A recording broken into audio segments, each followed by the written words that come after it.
Today we're talking to Brendan Graetz of Hedera Hashgraph. We'll be talking about developer relations in Web3, his journey into software engineering, and also learned a lot. We had explored quite a few interesting ideas about what can be done within developer relations, what are some challenges, some books to read, what are some best things to do to become a developer relations advocate in the industry, and many more interesting questions. Please enjoy it, and if you have any questions, just comment them below under this video. We'll try to answer as many questions as we can. Brendan, maybe do some quick introduction about yourself. What have you been up to? How do you summarize your career in a few words, perhaps? Right now, I'm doing developer relations in Web3, right? But that wasn't what I was doing most of my career. I was a Web2 software engineer. That's what I describe myself as now. But previously, I wouldn't even have that terminology, right? So where the transition happened was like a two at once kind of thing, right? I did a transition into developer relations and a transition into from Web2 to Web3 kind of at the same time. Like it was the same job transition. Around the end of 2018, I started doing something on the side. Some of you from Singapore might remember that I ran the DApps Dev Club, Decentralized Applications Developer Club, which was a series of tech meetups that ran for a year. And I did that on the side. It wasn't part of my job. I was still a Web2 software engineer. And then in 2019, right at the end of the year, I took on a full-time role as a developer advocate at Rootstock, which was the first time doing DevRel professionally and also first time in Web3. Why did you decide to move to DevRel instead of staying as a software engineer, continue a software engineer path? So that's an interesting one, right? I guess a part of me was intrinsically attracted to it, but I just didn't know that it was a thing, like it was a job in and of itself, right? So while I was a software engineer and not doing developer relations, I was doing some of the activities that might be associated with or considered to be part of DevRel. For example, speaking at meetups or writing blog posts that happen to be tech tutorials, that kind of thing, right? And then I think like one of the early sort of, how shall I say this, moments where it clicked of what, DevRel really was that I was working for this consulting firm. By the way, I really couldn't stand consulting because you have to dress up and all that. And it's completely antithetical to software engineering, what you really feel like is important. But I lasted all of 6 months in that and then went back to, regular software engineering. But that was interesting because this particular consulting firm was boutique. That's what they called themselves. And it was, they had something called a Technical Excellence Awards, right? And they would give their employees who would write a blog post that was somehow related to their work about some technology that they were using, or who would speak at a conference or at a meetup, etc. They would actually just give them a certificate or a cash reward, right? Of a few $100s. And it was I guess it was more about the recognition than the cash, but and that was interesting, right? Because it was my first taste of some sort of reward for doing the sort of thing that I've been doing all along, although not really in a consistent way. Yeah, and then at the same company, there was this guy called Tim Osmond, whom I worked with, and he said, why don't you run your own meetup? That's one of the best things to do. And he was speaking from experience. He was also a software engineer who ran a tech meetup, a meetup that met regularly monthly. So that kind of stuck with me. But then I didn't transition into DevRel, but it was I guess a important or pivotal realization that, hey, this thing actually is a professional thing that can be done. Yeah. And then in terms of moving from Web2 to Web3, that's a sort of separate thing, right? So I attended East Singapore in 2018, right? So that was the first time there was a major Ethereum hackathon, I would say, at least that I know of, that happened here in Singapore. And yeah, it was a very, very interesting experience, right? Because I've participated in a number of hackathons before, and usually I do pretty well. Like sometimes I win, but most of the time I get a decent project out during the hackathon. This time it didn't happen, right? So I was like, this is so crazy. This is so completely left of field. I've never, like, nothing had prepared me for Web3, right? Like it's just like, what is this thing even, right? So whet my appetite there. And then I started figuring out, what is this whole blockchain thing? What is this whole solidity thing, et cetera, right? And then fast forward, maybe about a year, and then I've started running dApps Dev Club, which I mentioned earlier on. That was essentially a Web3 tech meetup, right? And I was doing it on the side. And then that was, I guess, the springboard, because someone who was associated with Rootstock, Yassine, if you know him, I'm sure you met him, right? Yassine Terai, and he spotted me at one of the meetups that I was running, and then he said, hey, would you consider working with Rootstock, who's this blockchain company based out of Argentina that had built a smart contracts layer 2 on top of Bitcoin as the layer 1. And that was, and that was the start, right? So essentially it was a double transition, right? So at that point in time when I started at Rootstock, I'd gone from being Web2 software engineer to Web3 developer relations. I think that's pretty interesting journey. I think the interesting question is that when you go to a hackathon and you're, experience like blockchain coding, where did you read up any docs about Solidity before even going to hackathon, or did you just show up and let's try and solve whatever the challenges are at the hackathon, and you realize that it's always harder than that it seemed? Or I can't remember the extent of it. I'm sure I did a little bit of homework, and I looked at the Solidity language. I can't remember whether I did this at the hackathon or slightly before, but I was like, this is pretty easy, right? The language isn't too different from what I'm used to, right? So if you know Java or C or JavaScript, it's kind of like the syntax is, you're already familiar with it, and you just have to learn a few differences, right? So I'd liken it to knowing how to read English and then reading a text in Spanish, and then there's 2 or 3 new alphabets, right? And then you kind of can get 80% of it right, at least, but not know what it means. So it was kind of like that kind of experience. But what really got me was, back then in 2018, the dev tools were pretty abysmal, for Ethereum development, and you would encounter a lot of silly errors that you just wouldn't encounter today, because all of those little problems that you would need some prior experience to work around or know of, at least, they just don't exist anymore, because it's all been smoothed out, right? So yeah, that was what threw me, right? So the tooling and the software libraries, you had to use Web3.js and all of that. That was, it was tough. Just trying to dive straight into all of that completely new stack. Yeah, so another thing is you mentioned when you started the dev. The one thing I remember, the AC/DC logo, that was amazing. It's developer dApps developer club, right? The Akadaka logo, but it just said DADC instead, decentralized applications development club. I really like that, but I think the question, if you I thought about it, and it's just interesting that majority of people would not right away start a meetup around the language that they're trying to learn. Do you feel by running a meetup, it is supposed to be educational, you yourself learn even more about the technology? Yeah. Okay. So firstly, there was a significant gap, I would say, between 9 months and a year, between that experience of diving in without really knowing what I was getting into, and getting completely, blindsided by how difficult it was, and then actually starting to run the meetup. So there was a significant gap during which I had, hopefully I had figured it out by then, at least the important parts. But yeah, to answer the second part of that question, yes, definitely, learned a lot in the process, because, and I guess, coming back to the concept of developer relations and what attracts me to it in the first place, right? I guess, if you enjoy explaining a concept to somebody else, and you get a kind of thrill out of the other person going, now I get it, right?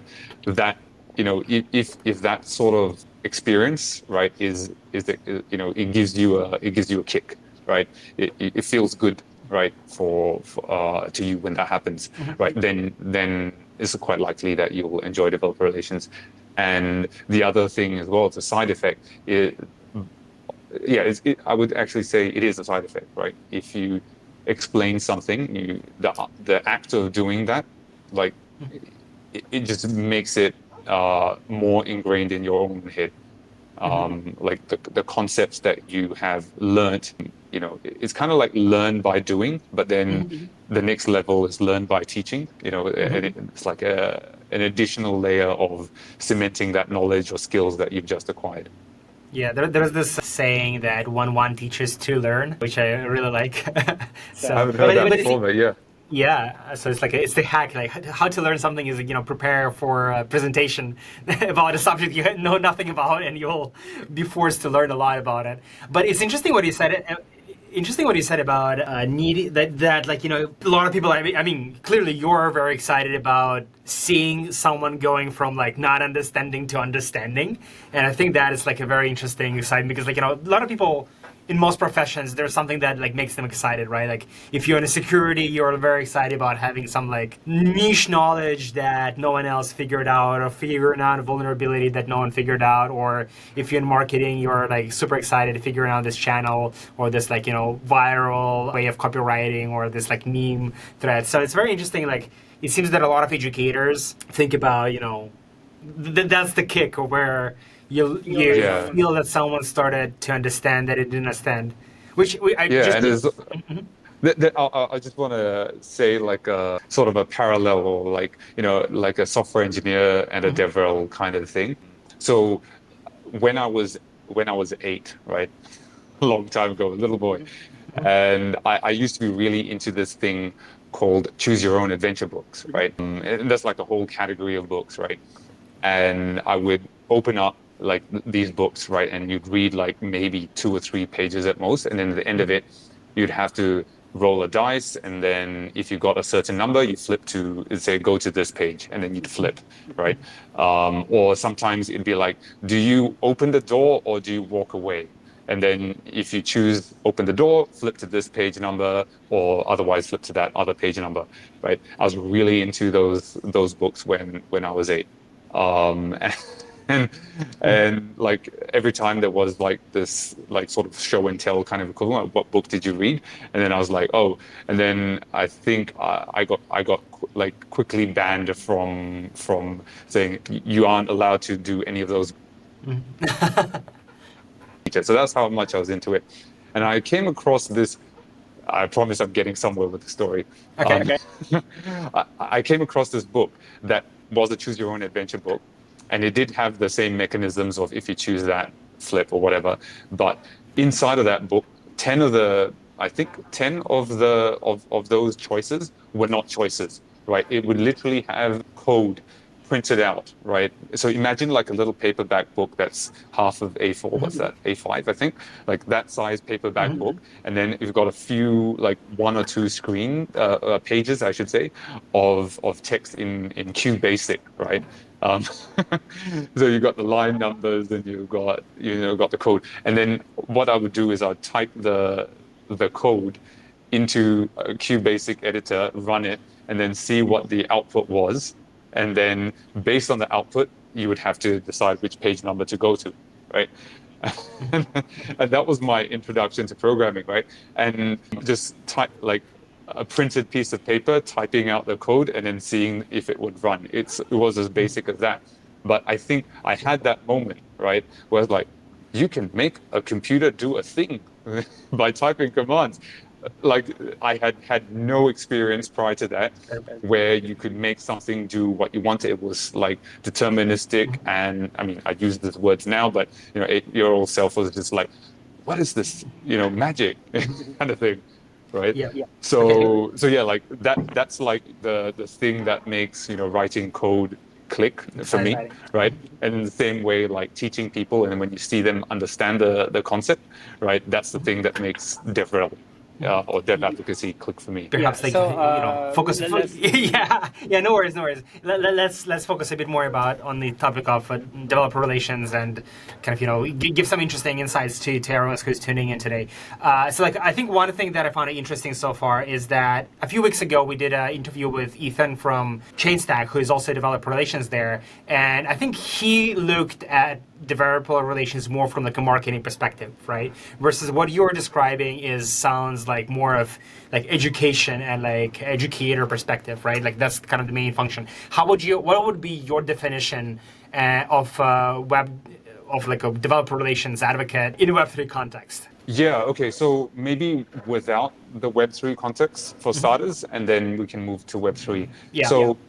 Yeah, it's a field that hasn't been fully properly defined yet, and everyone has their own sort of terminology. And even when the terminology is common, the definitions of those same terms are quite different. So you've got developer advocacy, you've got developer relations, you've even got developer evangelism, right?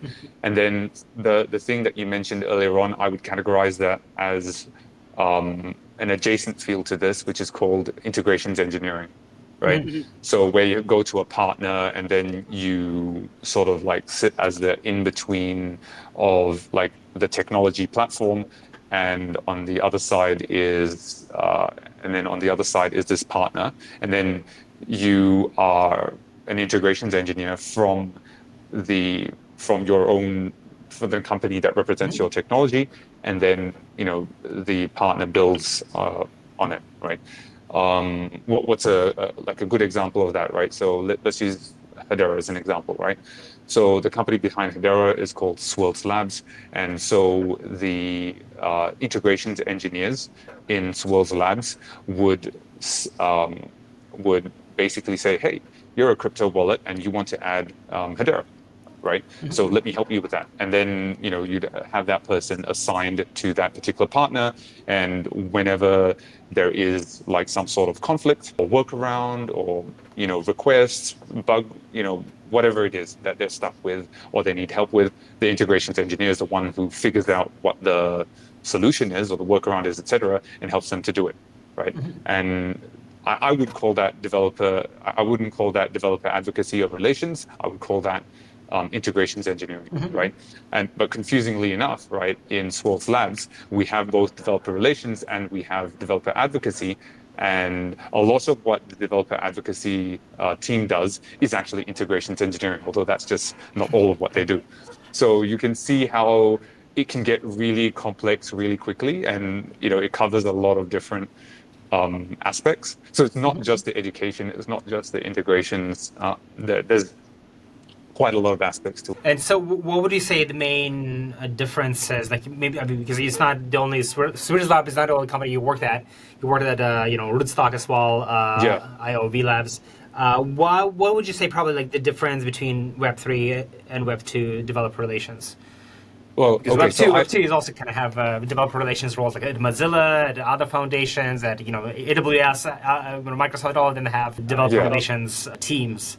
So I think one of the biggest differences is that developer relations, like DevRel in general, is a bit of a niche field, right? And it's also a nascent field, right? So it's relatively new compared to, say, software engineering. So that's one aspect, right? And the other aspect is that Web3 versus Web2, like I would say Web3 is tiny as well. So in a sense, it's like a niche within a niche. So that would be like one of the primary differences. In terms of what it's like being DevRel in Web2 versus Web3, I can't speak from experience, to be honest, because I have not been DevRel in Web2 before. Okay, yeah, that's a satisfactory answer, I would say. But okay. From outside observation, I can maybe sort of say that a lot of Web2 developer relations tends to be centered around APIs and SaaS products. Right? And it's like there's a lot of product developer relations, and I can get to that later on. Whereas with Web3, because it's like a niche within a niche, right? You don't see a lot of product developer relations. You see a lot more of platform developer relations. Okay. Yeah, and that's to do with the relative size. I think it's sort of a function. It's derivative of the fact that Web3 is much smaller. So you go for platform developer relations first, and that's like a much more thriving sort of space. Whereas in Web2, it's so big that the platforms have developer relations, but then over on top of that, even the products can have developer relations as well. What would you think? What would you say like the main skills that are super important to developer relations, especially like in crypto and Web3, in blockchain space? Okay, so let's start with the one that I mentioned earlier on, right? Which is how to, I mean, everyone will have their own take on it and which ones are important. And there's a lot of like opinions. It's subjective, right? Sure. But here's my take, right? I would say like the way to get started, or like almost the basic skill, is like teaching someone else, right? How to do something on this particular technology, like this platform or this product, right? So one I would say like almost like the first foundational skill would be how to create tutorials, right? So if you've, you know, don't assume that if you know how to code something, that you know how to teach someone how to code something, or that you know how to create a tutorial around it. There's like a whole art to creating tutorials, right? That can range from being good at Git in like some kind of tricky ways, and like even down to like your writing skills as well, right? Sometimes there's also psychology as well, like what thinking or empathizing what the person who's following on this tutorial is likely to get stuck at, or is likely to have a question about at the specific time, and then kind of like addressing that as you're creating the tutorial. So it's like, there are tutorials that are functional, and then there are tutorials that are really good, and you want to go from not just being functional to good, right? The other thing is to like sort of have a feel around where the developer mindshare is. So like I think the obvious ones are events, right? So meetups and conferences, hackathons, etc. Like there are a lot of devs physically present, but then don't neglect online spaces. For example, Stack Overflow, right, is a really good space. Specific to Web3, I would say Discord is also a good space to find a lot of developer mindshare. So you got to go there, you got to hang out there, and kind of listen to what people are saying there, what the communities around the particular technologies are saying, and from that you learn what the problems are and also what the good things are, and you get ideas for what you should do within a DevRel function. Right? So being able to hang out in these places and derive some value for it and take that value back to your team or your organization, that's another important skill. I think another one would be creativity, right? So okay, so here's a fun story, right? So I was doing a series of guest lectures in SMU. So that's Singapore Management University, for those of you who are not familiar with Singapore. And it wasn't like a university degree course. It was like a professional certification, right? So essentially part of the course was to sort of explain what is a blockchain. It's quite a difficult concept to explain, right? And a lot of the terms, they're kind of circuitous, right? Like one depends on another, which depends back on the first one, or maybe there's a cycle, right? So your terminology is a directed cyclic graph, if you want to think about it that way. Yeah, definitely not acyclic. And it's hard, right? It's really hard. You can't just like define A and then use A to define B. It's just one of those things. And so I had like spent a lot of time on Google saying, what are analogies or whatever to explain blockchain. And I found plenty of good ones that could explain specific aspects of each one, but none that really encompassed the whole thing. I was like, how do I address this, right? And then I went off on a complete tangent and ended up writing like an entire screenplay of like these people on horses and how they pass messages to each other and chisel records of transactions in stone with a hammer. Wow. all these crazy things, right? Yeah, I haven't quite finished it. Like I've got 3 parts out of 4, and I'm kind of stuck on part 3 out of 4. So whenever that's finished, I will let you know. And, Okay. we can send it to our listeners. But any other skills that you can think of that are, in addition to what you mentioned, that are like maybe specific or maybe something very niche? yeah. I think I mentioned this earlier on. Like when someone has like a problem with getting their code to work, right? And this is less of a skill and more like maybe of a personal trait, right? If you get satisfaction from being able to help someone, right, to get their thing to work, that would be, that would be an important thing to have, right, as a skill or as a trait. And I think like there's another one, right, that I would touch on, which is probably not so visible, right? It's not often talked about, and if you see DevRel or interact with DevRel as part of a community for a platform, and you often don't see this because it's like happening internally, right? So one of the things that a developer advocacy or relations function does, right, that is visible, is kind of like the marketing aspect, right? So it's like you have a message, you have this content which you create and you push out to the community, right? And that's a lot of what marketing, a generic marketing team would do. And developer relations advocacy also does that, but it's like focused on developers, right? So, but in addition to that, right, another thing that DevRel does, right, is listen to the feedback, and the term here is information valve, right? So we act as an information valve and sort of collect all that feedback from the community of developers that are using the platform or are trying to use your platform, and sort of collate that, filter that, prioritize that, and sort of feed that back into the organization that is behind the technology for implementation, right? So, for example, right, I would do that for the Hedera developer ecosystem and feed that back into Swirls Labs, where and primarily we're talking about into the product team or into the engineering team, who will sort of like take this list of priorities and digest it, and and there's a lot of like internal influence that needs to happen, right?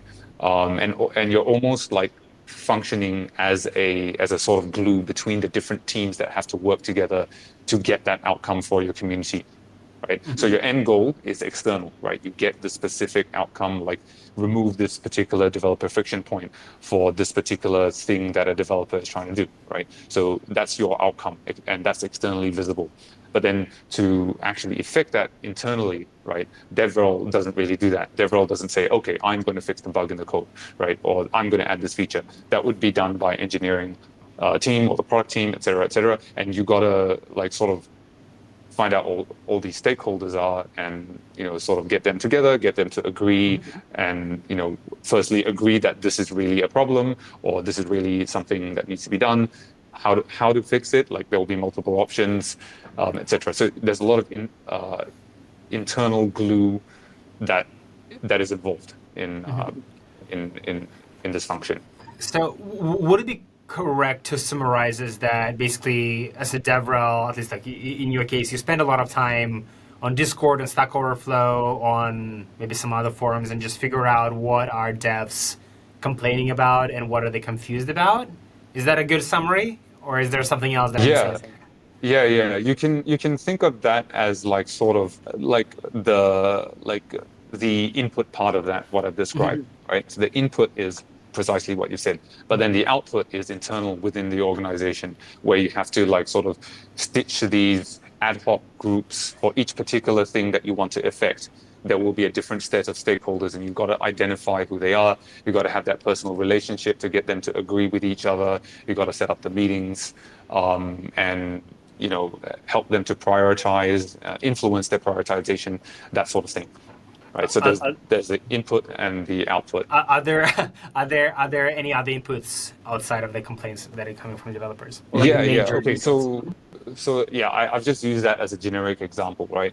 This is like sort of a passive, ongoing thing that's forever on. But I guess the wider or more broad concept here that I'm touching on is developer experience, right? So you've heard of UX, user experience, right? Yeah. So if your target user in this case is a developer who is trying to use your technology, then that sort of UX is actually DX, developer experience, right? And so there's plenty of things that you can do to get the inputs for your developer experience, right? And you borrow a lot of things from UX, the profession of user experience.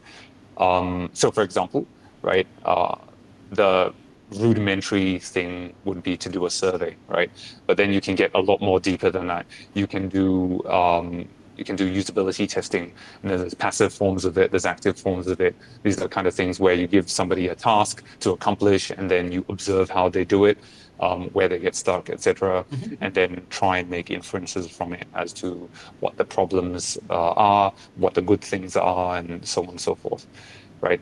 So yeah, there's a whole field of developer experience, and I would say that in my journey as in DevRel, I'm like at the beginning part of that. I'm not the expert on everything, so I'm starting to figure out developer experience and like learning about it a lot. One of the things that sort of shortcuts it, right, is to do an audit, right? And I know like when you talk about Web3, when you say the word audit, right, that usually refers to smart contract audits, and that's like a completely different thing to what I'm talking about, right? You can hire an external firm, like an agency that's specialized in developer experience, and then ask them to do an audit of your platform, right, from the point of view of a particular developer persona. So if you're doing developer relations like intentionally, you would like say, okay, I have a target user of developers, then you'd segment them into basically user segmentation, and you have different types of developers. And then from that, you develop developer personas, right? And once you have those personas, then you can say, okay, I want to pick this particular developer persona, right? And maybe that's like say an Ethereum developer who wants to build on Hedera, right? That would be one example, right? And then you say, okay, I want to pick that persona, and I want this person to try to do XYZ tasks on Hedera and see what comes out as a result of that. And yeah, like and then the firm will go ahead, find that specific persona, get them to do the tasks, and then they'll write you like a report and hopefully some other artifacts and send them your way. And then you end up with like a 80-page PDF file to skim through and then work out what you want to prioritize. So that's like another way, like a much more less passive, but like more intentional, and I would say hyper focused way of getting inputs into this information valve that I've talked about. I'm fascinated to hear that there are entire agencies that do developer experience audits. Are there a lot of agencies that do that, or is I would say it's very niche. It's very niche. And the example that I mentioned earlier on, where you can find, okay, so let's say you want to do that, and your target persona is a Web2 developer. It's quite reasonable, to be able to find someone like that. But if your target audience is a Web3 developer of some variety, right, then that makes it like so much harder to actually find an agency or individual who has the skills to do that kind of audit. Yeah, I'm still a little bit mind blown that agencies like that even exist. Is that very new, or did they exist even like with kind of traditional SaaS and like cloud platform days? Yeah. So developer experience in Web2 is a thing as well, right? So I mean, I like I said earlier on, I don't have any experience personally in doing DevRel in Web2, but I know that they exist, and they probably have existed for quite a while. Wow. Okay, that's today I learned 100%. Yeah, one of the issues with technology companies in general is that usually this field of user experience is severely understaffed or completely ignored. So that's why you need an agency, right? So let's say you're a tech company and your whole tech company only has one UX person, right? Or your whole tech company has zero, right? Then you have to hire an agency to do the sort of thing because, like I can Google some stuff about how to do developer experience surveys or usability testing or whatever, and maybe I can do a crappy job, but if you want a proper job, then you got to hire a professional, right? Well, I think it sounds like it's a next step for. I mean, we're talking about how to become a DevRel, but what you're talking about sounds like a next step for those who already feel like they're senior DevRel people. That's an idea for them to go out and start their own agency to do developer, like dev UX audits. Yeah, advice. I would love to see more of that in this space. Like it is a gap in the market, and I'm wondering why. Is it because of technology companies just lacking the forget what it's called, but the don't know what you don't know kind of thing. So they don't know what they don't know, therefore there isn't sufficient demand for developer experience or user experience within them. But if they at least knew what they didn't know, so that you don't know, then the demand will start to come in. So hopefully someone is listening and says, yeah, but I've got an idea, let's start this. Yeah, I think like the current hype at least in crypto right now is that security audit companies, because it's lucrative and there are a lot of bugs, a lot of vulnerabilities, so it's a lot of people are starting audit firms, and there's like a lot of them, and firms out there, they're happy to get audits from multiple firms at the same time, right? So like, every single project out there, they get at least 3 audits by major companies. So maybe that's going to be the next wave of DX, developer experience, audit firms. Yeah, you heard it here first. Yeah, okay. Give us 10% of your equity. Referral fee. Yeah, well, at least that's interesting. Anyway, I think another question that I had specifically for Hedera is, and complete speculation here. Would you say that the decision to integrate EVM, to support EVM or Hedera, came some way through developer relations? Did you influence that, or did someone else in a similar role had an influence? So that predates me, right? So. Yeah, but I do have an interesting personal story, like history with Hedera, right? So I took part in a hackathon, I think in 2018, and Hedera had to sort of answer your question, they had a developer relations person who was Singaporean. If any of you know him, his name is Kelvin Cheng. Really nice guy. And they claimed at that point of time that Hedera had smart contracts and they had an EVM implementation. So you had to compile a smart contract using Solc, like the standard Solidity compiler. The bytecode that you had there, you couldn't deploy it via RPC. You had to use like this other Hedera-specific mechanism. Like they had a file service, which they still do, and you upload the bytecode onto that. Then they had a smart contract service, which you interacted with using something else that's not JSON RPC, right? And you tell them, okay, I want this particular file on the file system to become a smart contract. Please go and deploy that, right? And it worked, right? Or I should say, it works now. That exact flow works now, as does the native EVM way of doing it, of just generating deployment transactions, sending it to the 0 address via JSON RPC, that works as well. So you've got both working now, both of those flows. And but back then we only had that one flow, the non-EVM flow, the Hedera specific way of doing it, and it just didn't work. And even the developer relations people, from Hedera, like Calvin was helping, and then they had people who were from like Europe and North America, like all of them try to get it work as well, and it wasn't working, and it was live during a hackathon. So that was like my first hands-on experience with Hedera, and I was like, this is not good. Like I don't think this blockchain, well, it's not a blockchain, it's a DLT, but I don't think that this is going to last, right? It doesn't seem fully legit to me, right? So that fast forward 5 years, it actually is legit, and I'm glad that it's working and all of that. The EVM And I'll sort of tell like another story, right, about EVM equivalence in general, and I can compare like sort of similarities, if you will, between Rootstock and Hedera, right?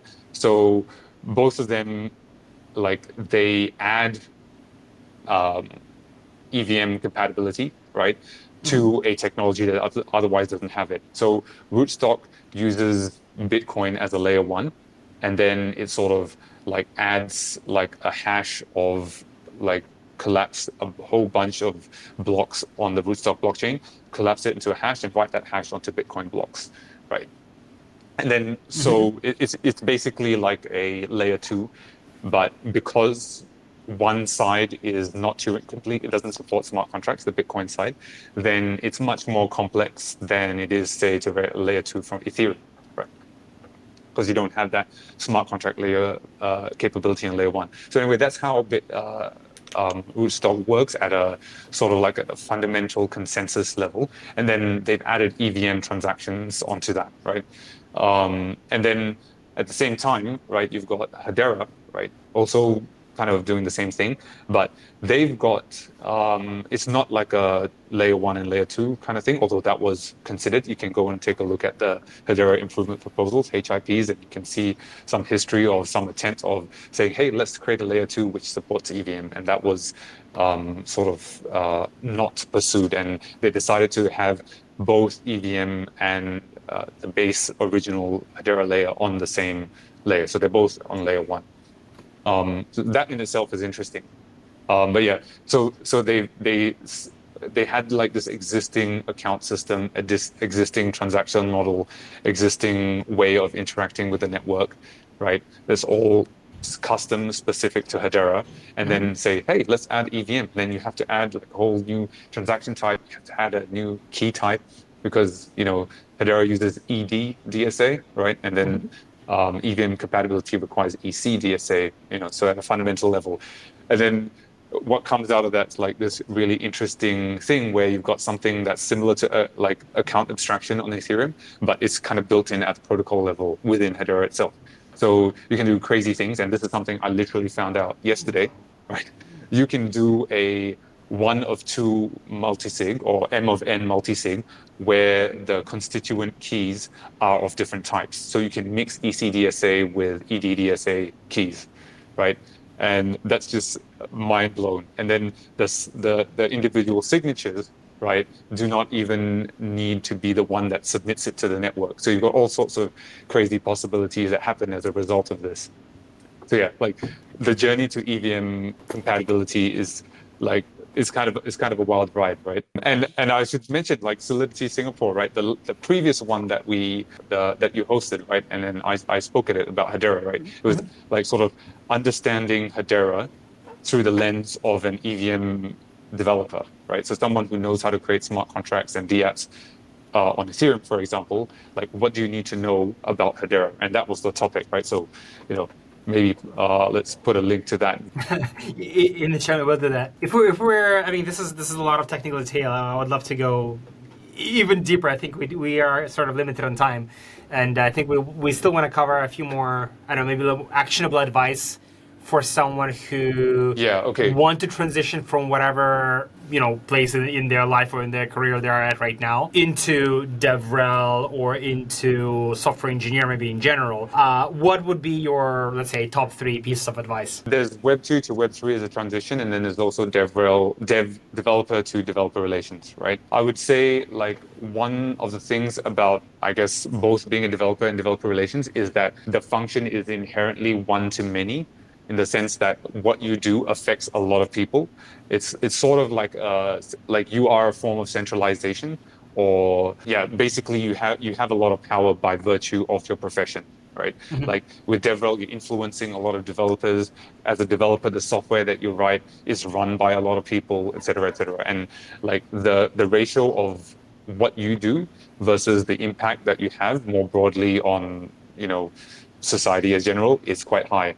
And so one of my personal philosophies is to consider your carbon footprint, right? So are you, you know, by moving from Web 2 to Web 3, by default, right, you will have a larger carbon footprint just off the bat, because most blockchains consume a lot of energy because the vast majority of them use proof of work as their consensus mechanism, and that's something that I personally reject. Like I don't want to do that, and that's one of the reasons why I picked Rootstock, because like I did the math, it was roughly Bitcoin's energy consumption divided by 2,000, more or less, plus minus. So I thought, hey, that's pretty good, and layer twos in general are pretty good at that. With Hedera, it's even better in that regard, because because it's almost negligible, right? It's so efficient because it uses this thing called gossip of gossip, and it's also proof of stake, etc., etc. So the amount of energy it consumes is so negligible, and even that tiny amount, they offset it, like they buy some carbon credits and say, okay, now it's actually net negative. So I was like, wow, that is really attractive to me, So yeah, it's a lot of outsized concentration of power. So with that power comes a lot of responsibility. A completely off-topic question: have you always been considering carbon footprint while making a decision to which company to work for? I would say that the transition into Web3 kind of, like, I was aware of it all along, right? Like for maybe at least the last 10 years, certainly in the last 5, right?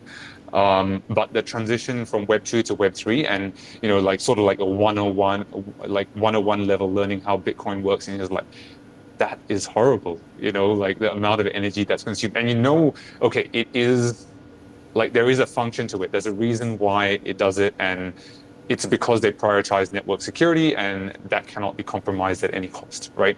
And that's fine, right? But it's not for everyone. It's not for me. So if there is a more efficient way to accomplish, decentralized consensus, to accomplish, like all the things that you can do with a DLT, then I would pick that. So let's go back after this detour back to advice for tips on like moving into both Web3 and in DevRel. Right. So let's say Web 2 to Web 3, right? Going back to my personal story, right? I would say where I got started was an Ethereum Hackathon, East Singapore 2018. And oh, by the way, this year there is an East Singapore coming up in early September on, I think, the 10th to the 12th. So Ethereum Singapore, go check it out. Where I got started. Anyway, if you're not sure which hackathon to participate in, just go find an East hackathon that's close to where you live. Like there's typically at least one in your region. Like maybe not in your country, but in your region, there'll be at least one in the year. So just go ahead and attend that. Don't necessarily attend the conference only. Like try to go or prioritize the hackathon, and then find a team where there is at least one person there who has prior experience developing smart contracts, and then join that team and offer to do what you can. My example was, okay, I know JavaScript, so I will help you to develop the DApp client. And then that's kind of like a nice in between, because if you went like off the bat, try to do Solidity and do smart contracts, you will probably not get very far. But if you dip your toes into Web3, but you're using Web3.js, for example, then you're like sort of in half of what you know and half of what you don't know, and that's a good learning experience. So yeah, that's like the first tip, the number one tip I'd give to anyone who wants to like get started in Web3, participate in the hackathon. And then the other thing is that this is a mistake that I made, right? So I started off trying to figure out, how does a blockchain even work? What is the fundamentals of the economics? Why do you even want to do it, like philosophically, that kind of thing, right? And I find that that's useful, but it's probably not the best place to start, right? The best place to start from my perspective is to just jump straight to the code, because I have an ex-colleague from Rootstock who used to say things like code trumps docs. 100%. So if you code a DApp or a smart contract or whatever, you will learn so much more about how blockchain works than you would if you like read a book that describes theoretically how it works, right? So anyway, don't start with that. You can get back to that later once you've got your basic fundamentals of learning how to code and how it works, and having actually interacted with the network in a hands-on way before, then come back to the theory. That's my other tip. Now, I guess coming back to your question, yeah, it's like one way to sort of not get intimidated, because it can be intimidating, as I mentioned earlier on, right? Is to just sort of think about it from a purely software engineering point of view, right? It's just a new set of APIs, right? A new set of software libraries, a new set of dev tools and frameworks, right? And on the plus side, compared to say 2018 versus 2023, they all more or less work out of the box. You don't have so much friction and annoying things that get you stuck like you used to do years ago. So yeah, just by way of encouragement, that things are much more fluid and easy to approach now on Web3 if you're starting off as a Web3 developer today. Maybe not everyone who's listening to us today are software engineers. So the question is, on a scale from 0 to 10, how important would you say it is to have a software engineering background to be successful at DevRel? Oh, that's a tough one. Okay, so this comes back to like something I mentioned earlier on, where there are like many different kinds of DevRel, right? So there's kind of DevRel where you're like, writing code tutorials, doing demos and all of that. But then there's also like another kind of DevRel, which is more community focused, where you spend a lot of time talking to the community, getting their feedback, etc., etc. And to some extent, both sort of ends of the spectrum need to understand a bit of the other. So it's kind of like if you're a front-end developer, you need to know a bit of back-end development. If you're a back-end developer, you need to know a bit of front-end development so that you at least know how to interface. So it's kind of like that. That's my way of my spur of the moment analogy. But anyway, you do need to know a bit of both, right? But then within DevRel, there's different paths that you can take as well. So if you're coming into it from a completely different angle, let's say you have been hanging out on Stack Overflow and Discord and, like reading questions and answering questions and stuff like that, right?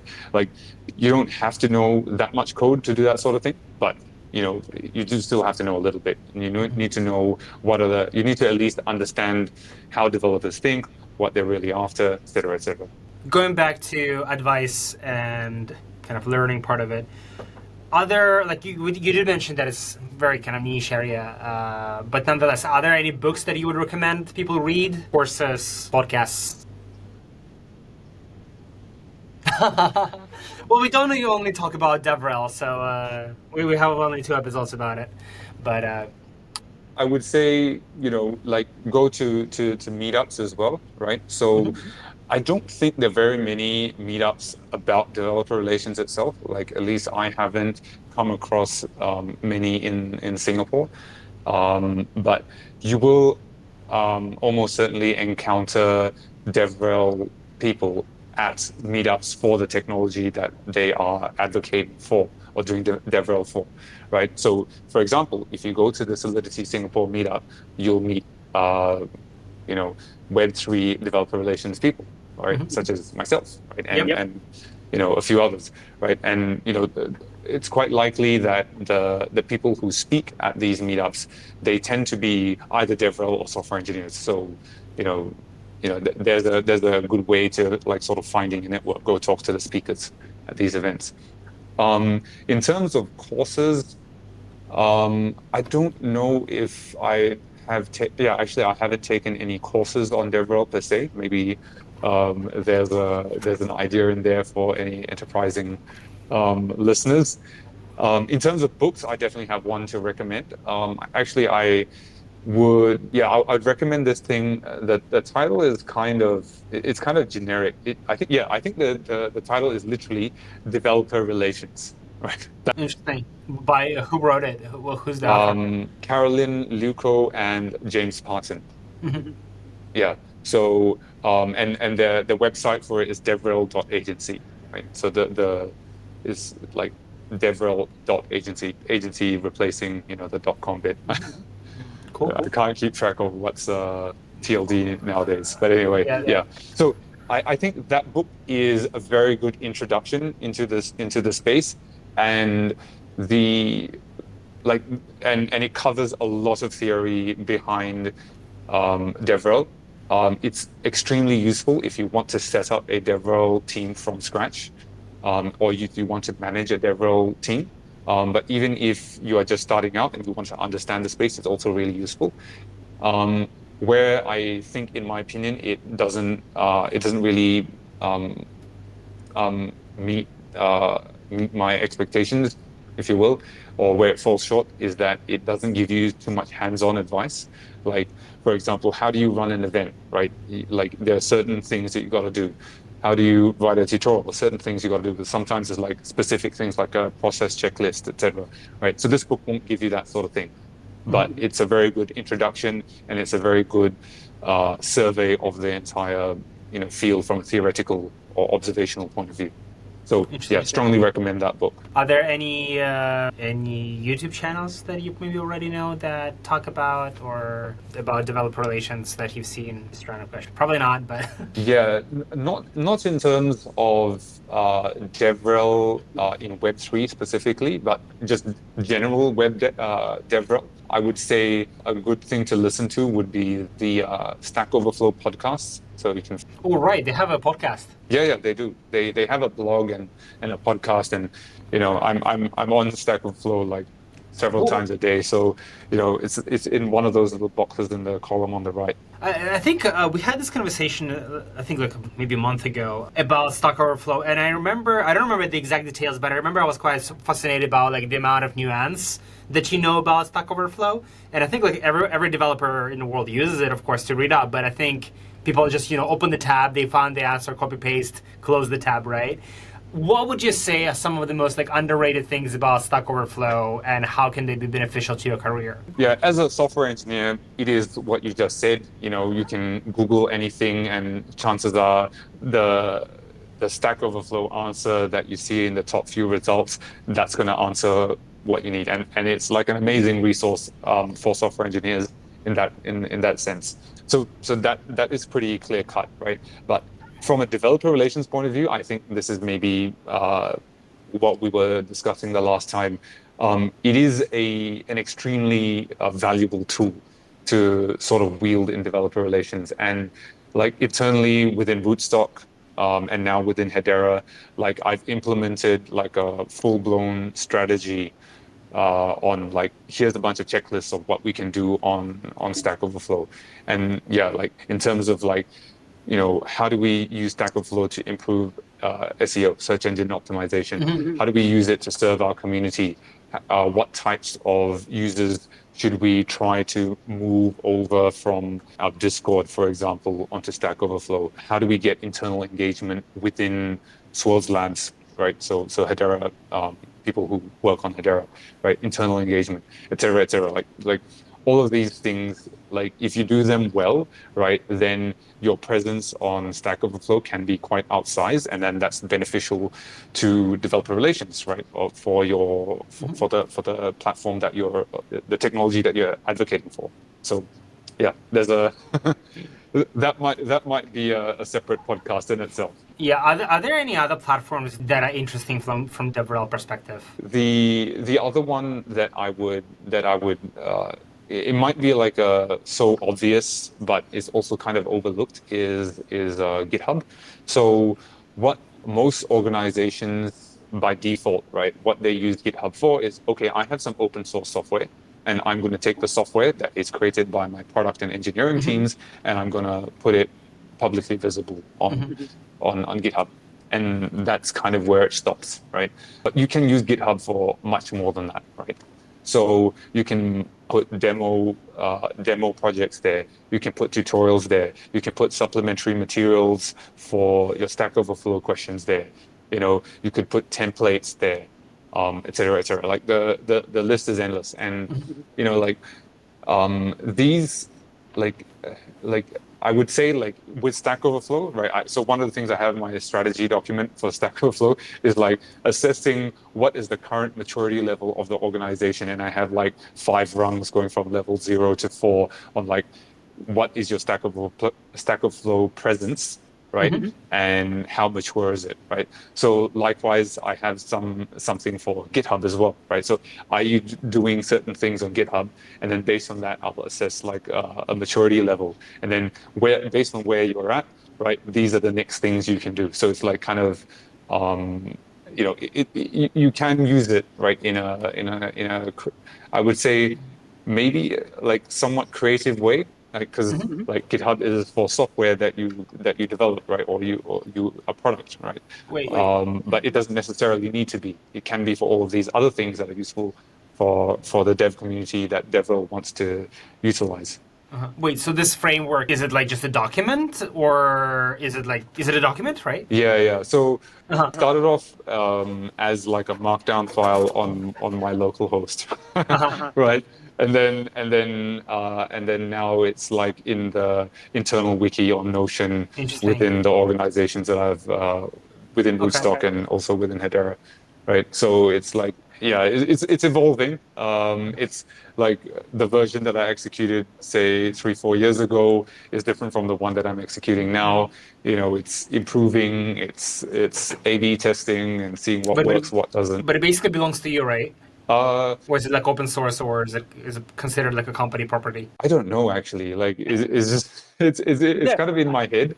But I guess like it can be recreated quite easily, right? The idea is essentially identify what other DevRel organize, like this is how you can do like the cheat code for you to recreate this process without needing to copy it, right? So Interesting. Yeah, I mean, the reason I'm asking this is just like I had this crazy idea. Maybe it might be useful for you. Is that how, I mean, there's still CoinMarketCap, CoinGecko, and in the past during the ICO times, people had these like websites with like a list of different ecosystem, different project maturity, and then they will like rank how socially active they are, and then like is their GitHub active or not. So maybe having like a website or maybe a few websites with like a list of different projects, and then maturity of their Stack Overflow or their GitHub account, and so something that maybe you can curate and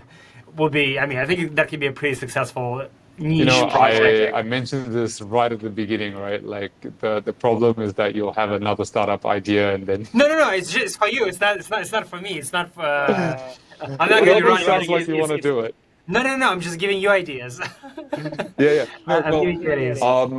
So I actually have been like, I'm not trying to plug it or anything because it's not really. Yeah. I've been working on a developer relations book that is much more hands-on. It's like the whole idea of it is like, here's a whole bunch of checklists and this sort of thing is on it, right? That's the idea. So obviously the ones that I use, they're only for internal consumption right now because they're like quite specific to how Hedera wants to do it, and a lot of internal factors. But then there is also the generic idea, right, which is basically see what someone else is doing in DevRel on a different or competitor technology platform, and then see what you're doing and compare like more than just these two, like compare like say 5 to 10, and then you can work out what these maturity levels are and therefore also what the tasks that need to be done to get from each one to the next, and then you sort of build your own, right? So that's like the generic version, right? That's how I approached it. And I've been toying with the idea, well, not more than toying with the idea. I've written out the entire book in bullet points. I just haven't had the time to like properly write it out in text, if you know what I mean. Yeah, I think that's solid. Can be. It doesn't have to be a course because I think they're overrated sometimes. But like a DevRel checklist or a DevRel playbook, and it's like it needs to be paid, and so like all these big companies can just like buy it or subscribe to it on a monthly subscription or something, or annual, where like with all these best practices of how to all the checklists that you're developed over the years and all the other like very actionable points to evaluate the state of your developer ecosystem, or to evaluate the state of your, I don't know, specifically GitHub or your Gitbook, even, and like best. I think a lot of companies, they have like even DevRel like technical writing guidelines. I think that can also be part of that whatever PDF or book or course. Anyway, just throwing ideas out there. Yeah. I think that would be valuable, and like like stepping back to like, what I mentioned earlier on about the space, DevRel as a space being very niche, right? And also nascent. One of the sort of negative side effects of that is that it's not very well understood and it's not very well defined. I think I touched on this earlier. So, like I think it's perhaps incumbent upon people who are doing it right now to not just do DevRel for the technology that you represent, but also do DevRel for DevRel, if you know what I mean. Actually, no. DevRel squared. What do you mean? DevRel for DevRel. Yeah, What yeah. do you mean for that? It's like So like you are doing when you do developer relations, right? You are advocating for developers who use a specific technology. But then if you do developer relations, right, then you're advocating for people who do developer relations. I see. I got it. It's like salespeople who sell to salespeople, or HR who hire HR. It's a recursion. It's like, yeah, exactly. It's a bit too meta, maybe, but But it's necessary at the beginning stages. You start with the niche and then you expand from there. Is there any questions that I should have asked that I haven't asked yet? Yeah, maybe let's talk about the challenges in DevRel. Okay, perfect. Yeah, because that kind of segues from the niche and nascent, right? Like I would say like one of the biggest challenges is that like you have to understand how a business runs, right? And who runs them, right? So who runs them, typically they have like an MBA kind of background, right? And so they'll think about OPEX and CapEx, right? Cost centers, revenue centers. And then that kind of translates down to individual teams and individual employees as well, right? And so like this used to be a problem even for software engineering, like maybe, like a while back, right? Like, how shall I say this, right? Like software engineering is considered a cost center, right? Whereas sales is considered a revenue center. I'm saying this is what MBA teaches them. Well, and then it's technically like R&D, which is not necessarily exactly a cost. People understand that it's R&D, like it's a product, you're developing stuff. But yeah, sorry, go on. Yeah. No, but you get what I mean, right? That R&D is an excellent example, right? And like, so even maybe up to like a decade ago, it was you still got that vibe somehow in as a software engineer, right?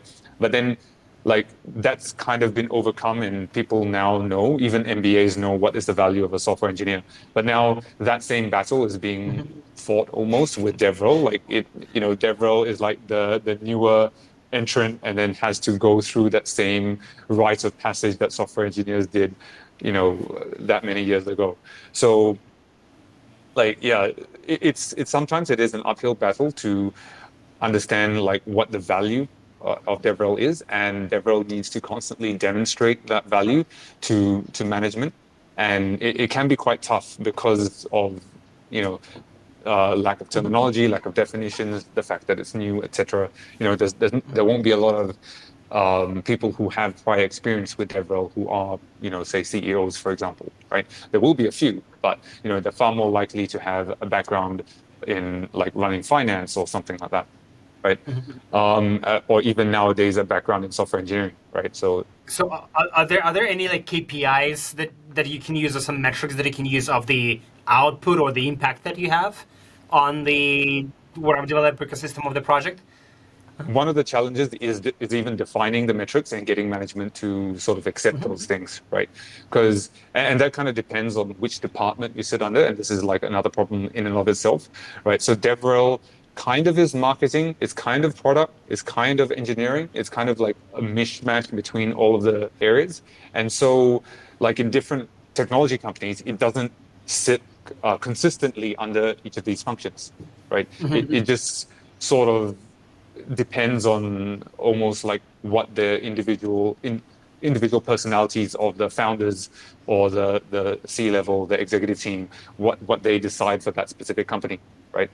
And like it requires taking like a holistic view, right? And to some extent also acceptance. Like if you sit under the marketing team, your objectives and your metrics therefore will be quite marketing oriented, and you need to learn to sell it in a marketing way. Whereas you sit under engineering, it'll be more engineering oriented, and you need to sell it in a more engineering kind of way. So there's no one size fits all because of this sort of complication of where you sit within the organization. I think like there is a solution to this, right? Which is like sort of, unfortunately, like even if you're not in management within DevRel, like if you're like a non-management employee, right, you will need to do like you will need to manage your stakeholders, right? And it needs to be intra-functional, like within the company. So you got to like sort of, I mentioned this earlier, you got to learn how to be the glue between the sales team and the marketing team and the engineering team and the product team, and bring them all together and know what each of them wants and how to emphasize their needs and how theirs will be addressed, and then get them to agree to do something or influence them in a certain way. Right, so it's like, and you can sometimes test your patience, right? So I have experienced, things that DevRel things should be done, and make the case for it, and then it takes years, right, for it to be done. Like I won't name specific examples, right, for obvious reasons, but there was one thing that took 3.5 years to get done, right? And then there's another thing that's ongoing right now, but so far it's been 2 years, right? Like there's a lot of this kind of stuff going on, and like to some extent, you've got to be patient, right? And you got to keep beating the drum and working your influence to get things done, right? And you got to emphasize the aspects of what is the right thing in a different way to the different stakeholders, because each of the stakeholders wants a different thing. They want a different outcome. In many cases, to say when everything is a priority, nothing is a priority. So maybe things that took 3 years were not high priority enough. Yeah. It is definitely a priority thing, but then it's like priority of different people, also different stakeholders, right, may not be the same as well. How's that impact? Yeah. The other thing to consider as well is like something that's quite DevRel specific, right? Is to consider whether your organization is like a developer first or a developer plus organization. The terminology basically rests on whether the main product, the main thing, right? The technology that your company makes, is it targeting developers to use it as its primary audience, or is it targeting end users, right? And so that's like kind of how I define whether it's developer first or developer plus, and it's not how I define it, but that's the definition that others have defined it as, and I choose to follow, right?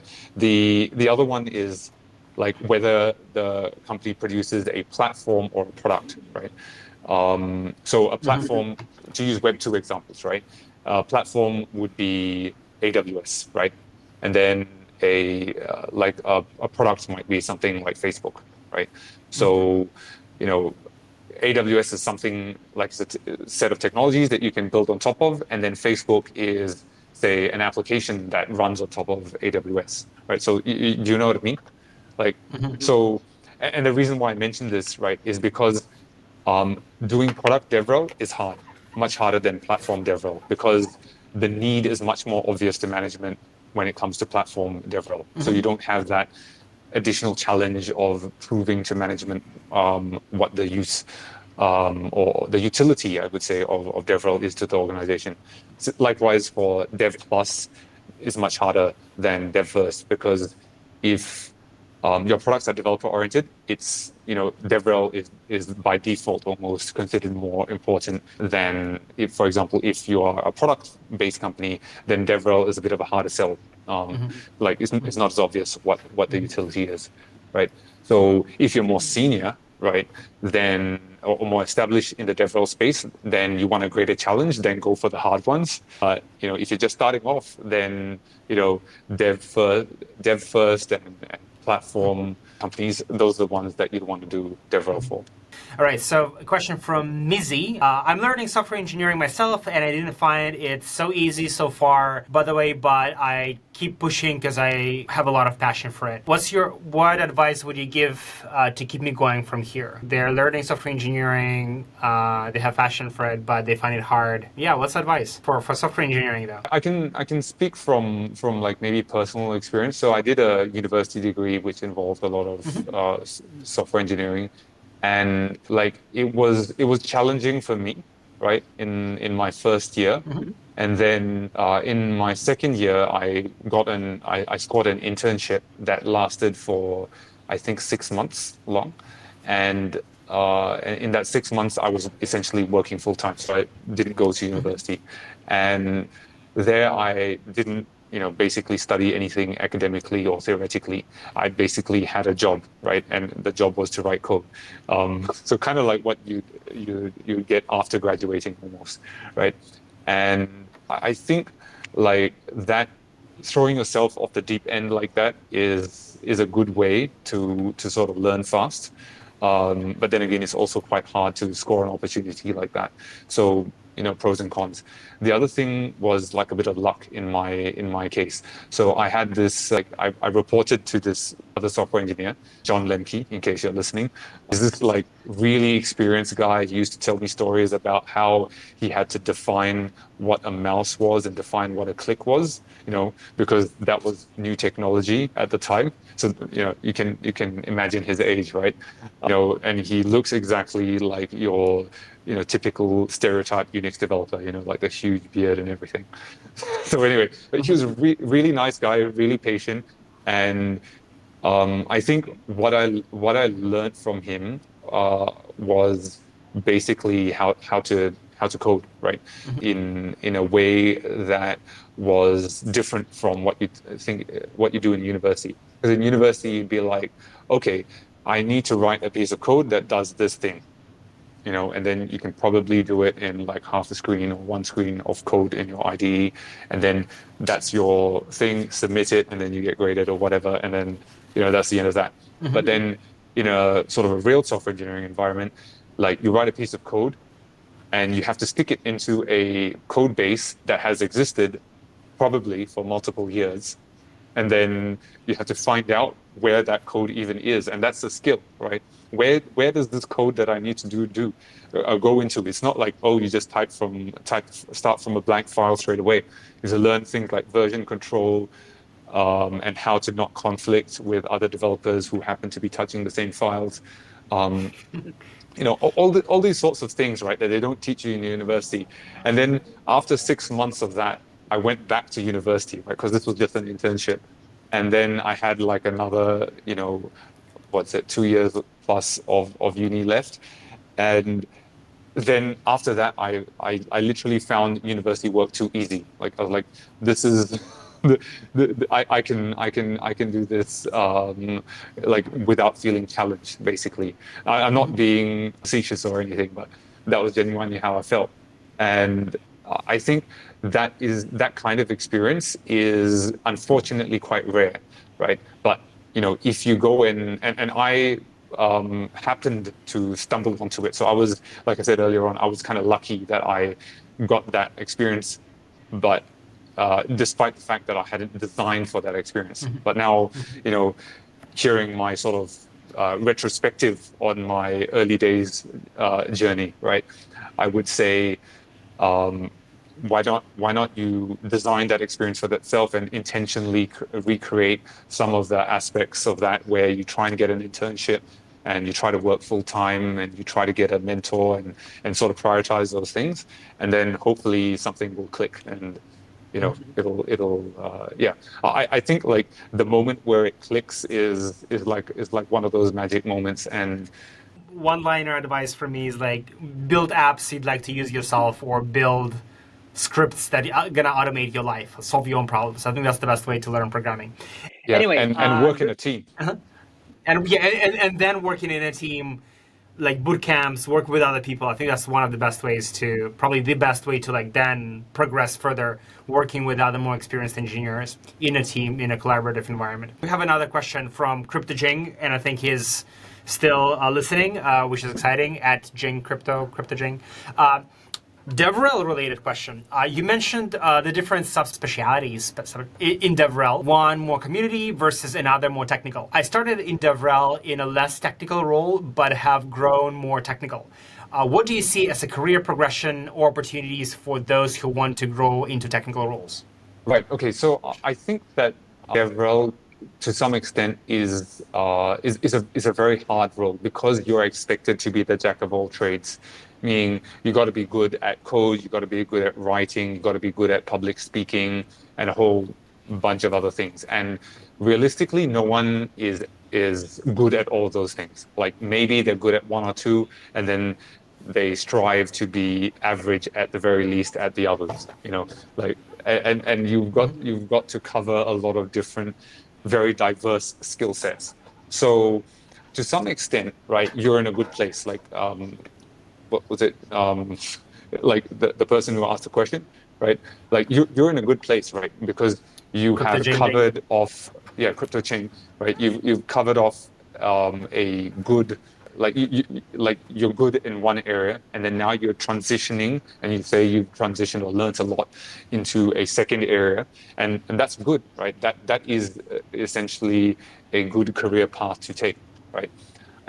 One thing I'll say, like sort of as a side note, is don't be afraid to go sideways in your career.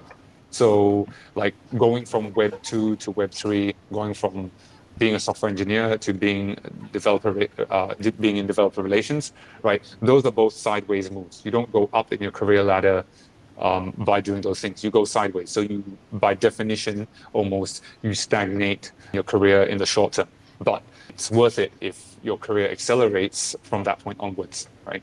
So, have a more long-term view. Yeah, so I would say continue doing what you're doing and, diversify your skill sets, because definitely in DevRel, a diverse skill set is definitely very valuable, extremely valuable, more so than, say, compare it to software engineering, where, you don't need to cover that many different areas. Like it's very much more specialized in programming and maybe systems design and a few other things that are kind of very related to each other anyway. Good answer. I think we've running over an hour and a half. Thanks so much for everyone who asked questions so far, CryptoJang and Mizzy. Yeah, shall we start wrapping up, I suppose? Thanks so much for joining today. This was amazing. Really good conversation. I wish we had more time. We went into more just exploring different ideas of what can be done. Partially my fault. I tend to get sidetracked. Yeah, also, but also I feel like we've been kind of like angling these conversations as try to be educational, but sometimes I feel like maybe I should just do purely like technical conversations. Sorry, not only are we trying to make them kind of educational, but also like cater to both technical, non-technical people. Sometimes I just want to, like, I feel like we're not having enough, or at least I'm not having enough technical conversations. The engineer in me feels a little bit like suppressed.